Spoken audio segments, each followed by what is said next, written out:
more ferocious than Jekyll, more monstrous than Frankenstein, more bloody than Dracula. Hey guys, welcome to Build It with Buddha. This is the first episode ever made. I just wanted to make this series with the guys because I find a lot of people are really interested in special effects side of things, and a lot of people don't know where to pick up on this kind of stuff. You want to do it, you want to make the blood, you want to make the gore, you just don't know where to start. And I just want to make sure that everybody can feel like they can do this. I don't have any training. I'm not a professional by any means whatsoever. Watch some of our stuff. You can see I'm very not professional. But yeah, I just wanted to take everybody through some processes of how I do things. You look at the special effects market for things for like a 2-part silicone, blood, even for anything really, makeup, everything. It costs an arm and a leg. It really do. It's really expensive stuff. And there's easier ways to do it. You know, I'm not knocking that stuff because it is professional. You will get better results with it. But there's no reason you can't play around with stuff you can find mostly in your house or at the supermarket or anything like that. And I encourage anybody, like if you're into the gross side of horror movies, just try it. It's so easy. It's fun to do. It's like arts and crafts, but with blood and guts. I just want to show you guys how I do things. I really hope you like it, and I really hope more than anything you find it a little bit informative. Alright, so let's get right into it. Today, I'm going to be making some blood. Alright guys, so what you're going to need for this build is some black food coloring. I use the gel stuff. Focus. Black food coloring, you're only going to need a little bit of this. It's gel. That's the round cap, so don't go by that. That's red. I get this stuff at Bulk Barn. Nothing to it. And you're going to need red, obviously. Eek, that focus is not so good. That is Wilton. And I just use red, no taste. You don't really need to taste. Again, gel food coloring. You're also going to need some Crown Lily White Corn Syrup. Now, alternately, you can use dish liquid. Yeah, it's dish liquid. Yeah, that's right. So you can use dish liquid. If you're going to use it on surfaces where you want it to wash off, use dish liquid. You can get the clear stuff. Just looks like thick water. It's the exact same consistency of Crown Lily White Corn Syrup. You're going to need some rubber gloves because this stuff is messy. You'll need popsicle sticks, because popsicle sticks are good for mixing and throwing away. Some straight up paper towel, just to test your blood on, because nothing works better than a white surface. And it's good for wiping. This stuff's going to get all over the place. It's good to lay something down here. I don't care if this is an old table. I really don't mind getting dirt and stuff on it. As you can tell, it's tore to pieces. Paint, scratches, some sort of white powder. And you'll need water wherever I've put the water. Yeah, just water to mix it out and dilute it. If you're going to run it through a pump, like you can get these dollar store weed sprayers. They work perfect for bleeding and even spraying blood if you thin it out enough. You'll need to thicken up the color and stuff, but we'll go through that. So, first things first. Gloves. Put those babies on. They'll thank me later. Now everything is too small for me because I'm gigantic, so it takes me a little while to put them on.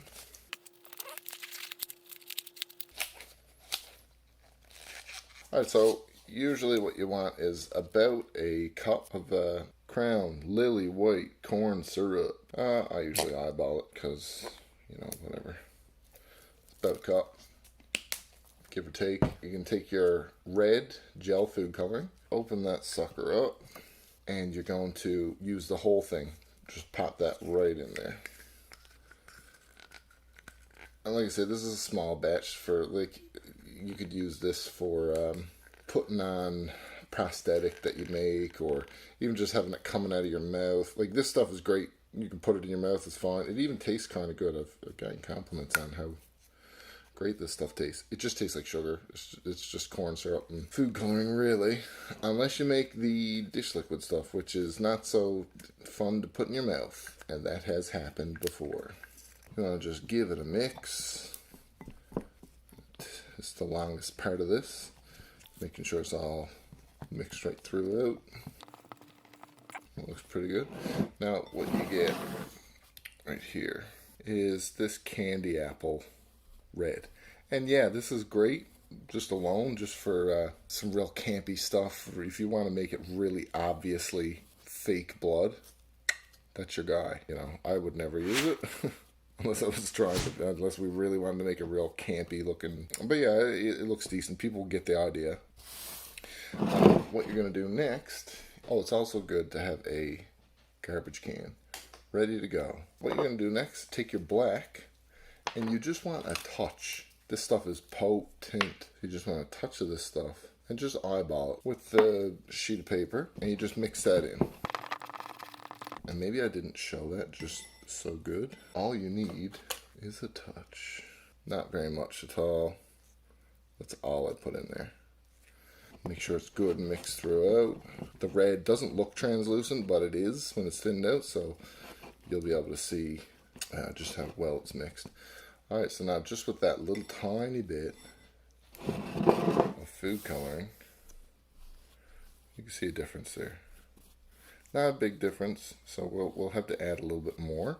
It tends to put a little bit of a purpley tint on it. I'm just going to grab a little bit more. Same thing, just want to put it in small increments. That's all. And mix that sucker in. Alright. Let's try this stuff out. See that? I don't know if you can see there, but even when thinned out, you can see a huge difference. It tends to be darker the thicker it is, obviously. It was a stupid thing to say. But gives the illusion of blood. I think that looks like blood. Pretty good. The other thing you want to do is add some green food coloring. Just in case, like I would tend to go with this. It does what it needs to do. The green helps it cling to the white better. Like, I don't know. I don't really know what it does. Alright, so you can add some green food coloring. I'll add that to the intro. But yeah, you just need a couple drops. Boop. Boop. We'll do 3. You do 2. I'll do 3. And again, mix, mix, mix, mix. Okay. Now that's liquid, so that it takes a little bit longer to mix. Make sure it's all mixed throughout. This stuff is real thick too, guys, so you know, you can slap that on a wound, on a bullet wound or whatever. It'll stay in place for a good amount of time. Don't want to lay it on too thick, but it will glob up. Have that quality of blood. Let's see what this stuff looks like. So again, not too big of a difference, but you can add a little bit more in there. It kind of takes off of the purpliness. But yeah, it's a long way from here to there. And even stuff, when this stuff settles, man, like, look at that, it's all, I don't know if you can see too well. It just settles great. I love it. So yeah, like I said, this stuff is great for just laying on wounds or whatever, you know, fuse that stuff out. This is blue, so, right, like, that looks nair. Oh yeah, you could even like be a surgeon. Oh, I just got a surgery. I wasn't making fake blood. But yeah, you want to use this stuff to pump through a pump and actually spray blood and stuff. You're going to need to dilute it quite a bit. One of the first things we shot, thankful, I had to make blood pump in through a hose, a latex hose, and squirt out through a cell phone in next to somebody's ear. And a lady taps a turkey thermometer in through the phone right into the guy's head. It just hangs there. A little bit of blood trickles out. So it wasn't very much blood. I didn't use very much blood at all. I was pumping and pumping this thing, and I was like, man, why isn't this working? Like, this should have worked. Like, this should work. And it was a combination of too thick of blood and the hose was kinked. When I straightened the hose out, all the pressure I was after pumping and pumping and trying it, I hit the trigger and it just Whoa! Oh. It exploded from the rig I had set up and just hosed blood all over my white living room. Carpet, walls, ceiling, you name it, covered in blood. We got it on camera, which made it worth it. So like I say, you can add water, prevent happy mistakes. When you add water, you're going to need to mix it a lot. Kind of got to dissolve it into it. You'll get a lot more flow, obviously. Just a little bit. I only added probably an ounce. So mix that up nice and good. Obviously, it's going to thin it out quite a bit, so you might have to add a little bit more color. The green works well, and you can even add a little bit more black. It tends to go a little more cheery. Sometimes you can get away with it. I don't know how this stuff works. But yeah, so like that's not so bad. There's a lot more flow to it. It doesn't stick on as well. Get that good drip. If you want to pour it off of a table or the edge of a knife, it would drip quite well. Drip. Right. And like I said, you can add more water to that. Just be careful your color. Keep testing it on the paper towel. So yeah, now if you will follow me upstairs to the microwave, I'll show you another little trick I picked up for just making gross looking. It makes it look clotty. It's a good recipe for blood clots. This is a great recipe for blood clots. Let's go to the kitchen. Blood, blood. Oh no, not on my phone. Okay, we're good. Oh, that would have been bad. I did get some blood on my phone. Alright guys, so we're in the kitchen, and what we're gonna do is make some blood clots. This is a little extra feature I like to do. It's fun to do even when you're not even gonna use it, because some weird freak like that. So what you want for this one is some gelatin. Knox gelatin works great. I just buy gelatin in bulk at the bulk barn. What do you know? Bulk at bulk barn. And you just need about 2 tablespoons I use for this. Throw in a little bit of water. Not a whole lot, just enough to saturate it. There's a little shot glass. I use about a half of a shot. And you want to stir that up. And just make sure it's all saturated. It's pretty gnarly. A little bit more. You want to make it applesauce-y. And this, I discovered this like by complete accident. I was just frigging around with gelatin. This stuff stinks. This stuff stinks so bad. Mix that up. There we go. That's what we're talking about. And what you want to do, you want to do that. That's good enough. That'll work. Works for me.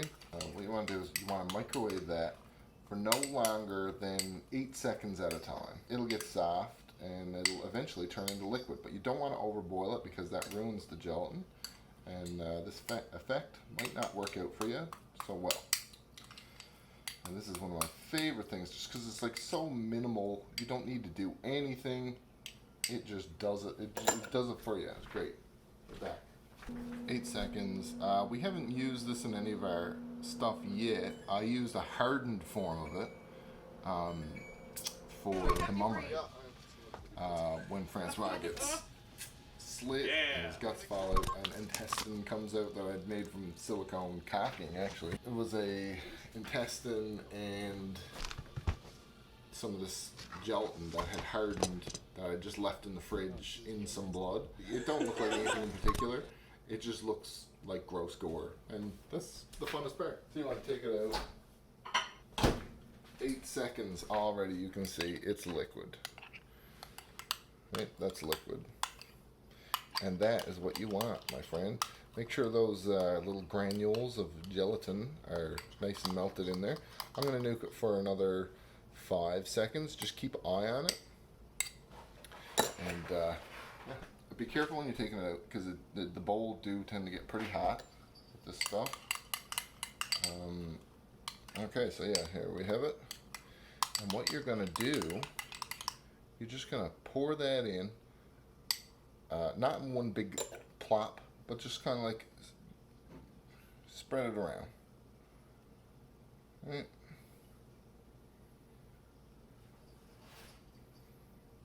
Put that in there. Cover the surface.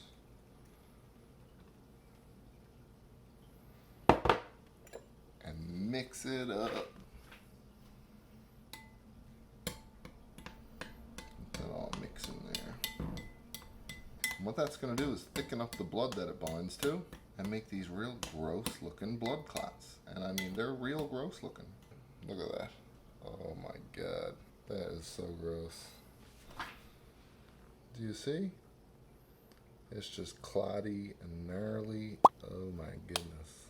And that, like I said, that'll harden up, right? It'll set more like Jello. That's, ugh. Look at that. So yeah, that's a good little blood clot. You want to use less for, like, you know, if it's coming out of the nose or whatever, it goes up. But yeah, it gets its own texture. It looks like it could come out of someone's head, someone's stomach, someone's mouth. I mean, and it don't taste terrible. So you could put that in your mouth and just spit it out, and by golly, you're gonna look like somebody dying. Alright guys, so that's how to make blood and how to have fun with gelatin. Just regular old granulated gelatin. Get it anywhere. Anyway, I hope you guys enjoyed. I hope you find some of this entertaining at the very least. And I hope to see you guys use it in some of your own films. Because that's ultimately what I love to see, is people helping people. The more we help each other, the more creativity we're going to get out of the world. So, here's to you guys. Hope to see you soon. I hope you guys enjoyed it. Leave a comment, like, grind mine, all that stuff. Smash that like button. I don't know what people say. I'm new to this. Love you guys. More ferocious than Jekyll. More monstrous than Frankenstein. More bloody than Dracula.